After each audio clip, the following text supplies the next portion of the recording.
General Motors has come under quite a lot of criticism in the past few years as it's seemingly failed to bring about the cars it's been promising us for some time, specifically all new electric models to sell alongside the existing Chevrolet Bolt EV. And while the Chevrolet Bolt EV has itself had a little upgrade recently, it got a larger 66 kWh battery pack for the 2020 model year, it has remained the only plug-in model for sale outside of China to come from GM's stable. But at a special invite-only event in Michigan called EV Day, which took place today, GM revealed to investors and analysts the details of a massive electric vehicle push that will not only see it bring about 10 new models to market, but refresh the Bolt EV, expand its work with battery partner LG Chem, and lower the price of lithium-ion battery cells to below $100 per kilowatt-hour at the cell level. But before I get into the nitty-gritty, I should just acknowledge that many of you will be watching this outside of GM markets and may wonder why you should continue to watch. The answer is, I think, that GM, while less global today than it was a few years ago, has laid out a plan which, if it can follow through, will have an impact on electric vehicles and electric vehicle sales worldwide. And while I wasn't at the event myself, and video from the same event is not publicly available at the time of making this, here's what I can tell you based on public disclosures from GM thus far. Let's get to the headline story first. The new Ultium battery packs that GM says will underpin all of its future models. Developed in collaboration with GM's battery partner LG Chem, Ultium batteries have been designed to be flexible in their cell layout, which the automaker says means that battery pouches can be stacked vertically or horizontally with capacities ranging from 50 kilowatt hours all the way up to 200 kilowatt hours. The largest capacity pack, says GM, should be good for up to 400 miles of range. These packs have been designed to use higher levels of charging from the get-go, with the 400-volt variants working up charging levels of up to 200 kilowatts. The Ultium batteries that GM says will be in the upcoming all-electric pickup, a truck we now know will wear the Hummer badge, will be 800-volt batteries and as such will have the same 350 kilowatt DC quick charging capabilities that we've seen from the Porsche Taycan. Both high and low voltage packs will add around 100 miles of range in 10 minutes. Obviously, the pickup being larger will need to have a lot more energy onboarded to go 100 miles. Because the Ultium battery family has been designed around a set of core components, although it does allow for different types of cells and different cell chemistries, GM says that its vehicles will be able to make use of just 19 different battery pack and drive unit configurations, which is less than the more than 500 different combinations it offers today with internal combustion engines. And that's a very important factor because simplifying things not only means the cost of manufacturing will go down, more shared components means massive cost savings, but this will also make vehicles a lot easier for mechanics and enthusiasts and engineers to work on. The cost savings come into effect for the actual cell production because LG Chem's new battery chemistries being used for Ultium use 70% less cobalt than previous generation cells. The cost savings are pretty incredible. And because the battery cells are grouped inside the battery packs in modules, each module with its own battery management system, GM is opening the door to a future where battery modules, rather than entire packs, can be swapped out when faulty. GM says the price of this all equates to around $100 per kilowatt hour at the raw lithium-ion cell level, and about $120 per kilowatt hour at the modular level. That, in case you're interested, is about the point at which many analysts have said in the past is going to be the tipping point at which electric vehicles truly become competitive with internal combustion engine ones.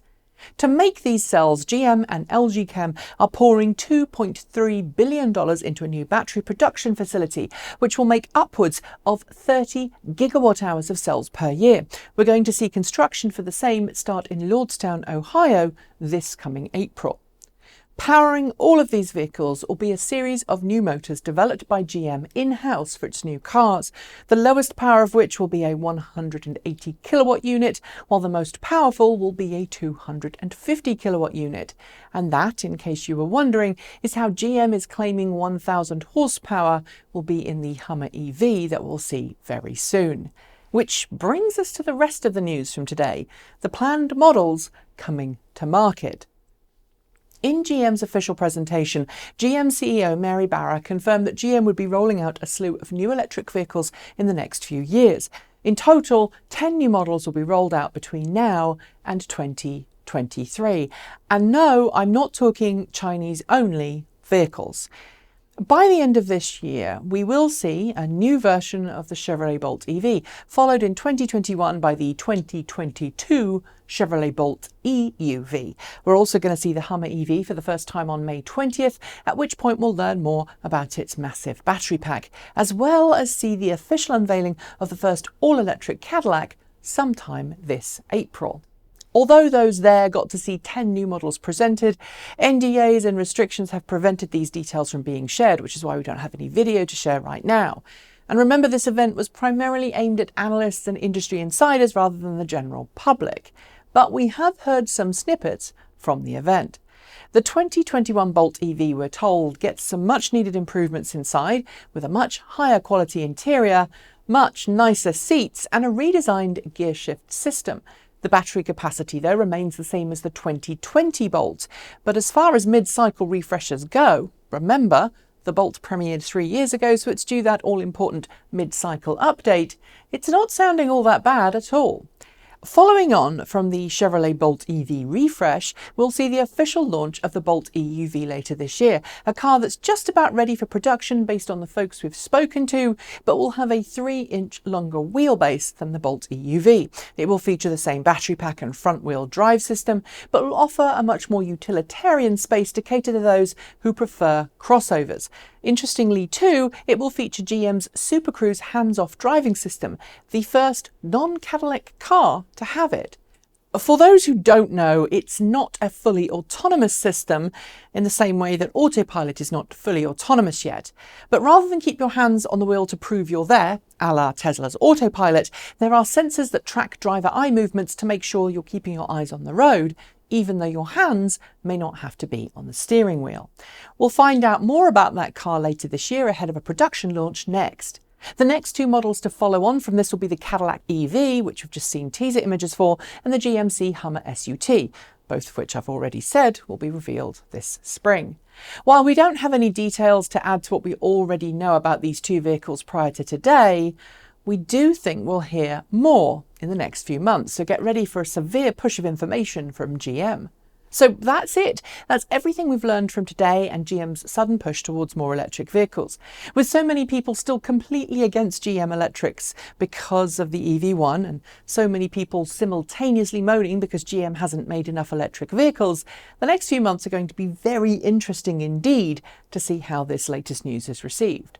I, for one, am glad to see GM push hard on electric vehicles, and I wish that other automakers would do so as well, even though there's less regulatory pressure in the United States to develop electric cars than there were a few years ago. I think this shows that we're now well and truly in the age of electric vehicles, and any automaker who wants to continue to survive really does have no choice but to join the electric party. Come on in, the more the merrier. That's it. Thanks for watching, and if you'd like to help us make more videos like this, please do like, comment and subscribe. Send us a couple of dollars our way every month through Patreon, feed our coffee habit with Ko-fi, or visit our swag store and buy some swag. I'll be back soon with more content for you all to enjoy, but until then, keep evolving.